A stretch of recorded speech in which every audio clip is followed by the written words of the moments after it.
এই সূর্য যখন তাপ দেয় শুরু করে, তাপ কিন্তু বন্ধ হয় না, কিন্তু তাপ দিতে থাকে। ঘরে যখন আগুন লাগে পানি দিয়ে নিবানো যায়, মানুষের অন্তরে যখন আগুন লাগে নিবানো সম্ভব না। বর্তমান পরিস্থিতিতে যারা সংঘাতে লিপ্ত, একজন আরেকজনের মারের, এরা মারতে থাকবো কি জন্য? তাদের মনের আগুন এখনো কিন্তু মিটে না। এক পক্ষ তো কেয়ামতের আগ পর্যন্ত তাদের মনের আগুন কিন্তু মিটতো না। ওই যে টেম্পুর ড্রাইভার আমাকে চাচা, হে আয় খালি মাঝখান দিয়ে সমঝোতা করে দিতে চাইছে, বাস আই ওয়াশ বুঝাইছে, আর কিছু না।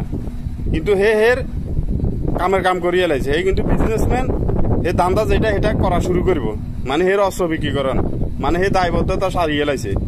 এরা কিন্তু দুই পক্ষ কিন্তু শান্ত লাগবে। এক পক্ষ তো এটা আল্লাহর তরফ থেকে অভিশপ্ত, এরা কেমন পর্যন্ত এরা যুদ্ধ লাগাই রাখবে, পৃথিবীর অশান্তি করব, ঠিক আছে নি?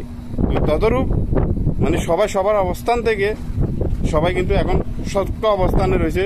ওই যে দোনো পক্ষ লাগাই না, এরা কেউ কারোর ছাড় দিত না, এটা বাস্তব। কিন্তু একটা জিনিস অবধারিত সত্য, তিনজন কিন্তু আলে কিতাবের লোক, ঠিক আছে নি? যারা মধ্যপ্রাচ্যের বিস্ফোটা, তারা কিন্তু দুইটা কিতাবের দাবি করে, ঠিক আছে? আল্লাহ সুবহানাহু ওয়া তাআলা তাদেরকে অনেক নিয়ামত দিয়েছে, কিন্তু এই নিয়ামত তারা রাখতে পারে না। তারা কিয়ামত পর্যন্ত আল্লাহর কাছে ইবলিস শয়তানের মতো অভিশপ্ত এবং থাকবো। এরা বিশ্বের বিভিন্ন জায়গাতে এরা এগুলো করে বেড়াইবো, এটা কোরআনুল কারিমে আসছে। কিন্তু আমরা যারা আছি, আমাদেরকে আমাদের ইমানি শক্তি নিয়ে এরা অগ্রসর হইতে হবে, কিন্তু আমাদের মধ্যে এত বিভেদ, আমরা তো একজোট না। এই কারণে আমরা মার খেতে আছি। এরা মারবও, কিন্তু এদেরও পরাজিত হইব, তবে অনেক ত্যাগ তিতিক্ষার পর।